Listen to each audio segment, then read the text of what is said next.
This film is about setting the needle bar, and also I will show and describe the parts that connect from the top of the needle bar to the horizontal arm shaft. Let's do this. But there's a small problem. The set screw at the back, in order to set the needle bar, that will not undo. However, okay guys, check this out. I've been working on this for it's got to be the last couple of hours. And what I've been working on in particular is the set screw that is on the back of this needle clamp thing here. And so it's really difficult because that is a set screw back there, and it is really in there good. I tried heating it up a little bit, I tried hammering a little bit. I've really oiled it well back there, but to no avail. No real successful resolution. And then while I was moving the sewing machine around, inadvertently, accidentally, this thing here, the needle bar measuring, that is called the needle bar measuring gauge. It accidentally went all the way over to here.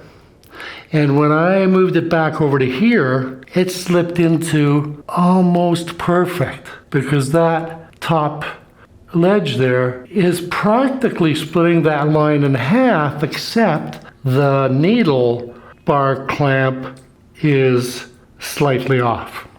So there we go. Fodder for more work, for more investigation. And that's what I do like about doing this, is that I'm really getting to know this area well. It does end up getting set almost accidentally, almost inadvertently. So this is still a very worthwhile video. There also is an extra portion at the end. Stick around and enjoy. Because the set screw at the back of the needle clamp cannot be undone, then it is not possible to use that set screw to set the timing. But I was able to set it just, moving stuff around and that, and it became set almost as accidentally as it didn't get set. So this is still a really great video to watch. It's really interesting. I hope you like it. This was before adjustment. This is how it looks now. Of course, this is what happened. Needle bar measuring gauge right here. I attempted very determinedly to try and undo that set screw at the back to reset it. In the process of doing all that, this became dislodged. I somehow moved it while I was moving the machine around, and this ended up over here on this side, facing that way, not the camera. So I very carefully got a pair of needle nose pliers and a small screwdriver, and I very carefully tried to move it back. And when it went back, it went into almost what I believe is close to perfect position. And I never really actually unscrewed the back set screw and reset it like I would like to have done for this video. But you know what? When I film my videos, it's real life. It's happening right then and there. I've never done this before, and I love being a vintage sewing machine amateur explorer. I hope you do too, and hope this is helpful to you. If you don't mind me saying so, please subscribe. It would help. Thank you for that. This is the needle bar clamp. This thing is the needle bar timing gauge. And down here, this line here, is the timing mark. So I'm looking through the adjuster's manual, and I can find that this piece here is called the connecting link. I'm going to have to look for these names here to see if they in fact have one. There is the counterweight on the end of the horizontal arm shaft at this end, and that is looking good. So what I'm trying to do right now is I'm trying to figure out if there's a way I can get this needle bar out of there without having to undo that screw back there, because I can't get it yet. So maybe the solution is to remove the presser bar and open up this side of the inside of the sewing machine so that I can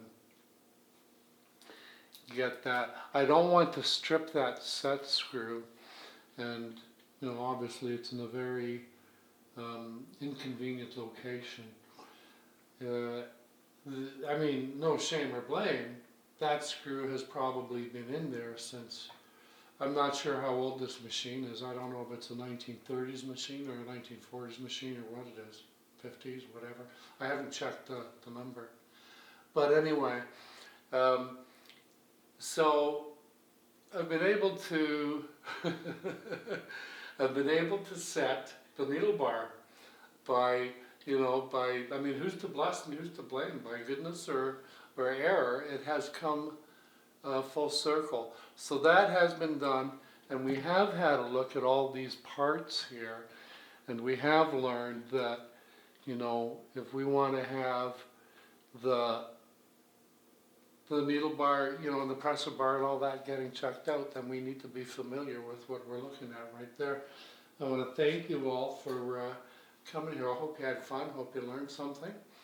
And not hard, but please do subscribe and like and request notifications. Right now I'm running a movie, publishing about every 2 weeks. I'm still trying to get it down to every week. So, so the improvements are slow, but they are consistent and persistent. Anyway, have fun, stay safe. Adios, amigos. Okay, there's a couple of things I just want to mention as we get started. Of course, here is the needle clamp. This thing here is called the needle clamp, and this thing is the measuring gauge.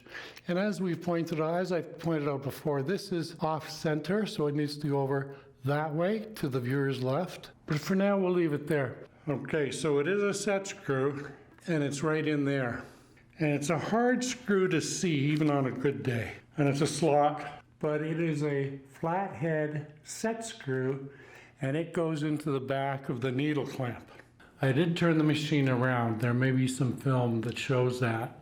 And the set screw that is on the back here, it is extremely tight, difficult to get a bite on with my little screwdrivers. I do have a Chapman set sitting here nearby, and I could go that route, but at this point I'm kind of assessing, well, what am I going to accomplish? And since I was already able to adjust this a little bit, can I just take these needle nose pliers and maybe just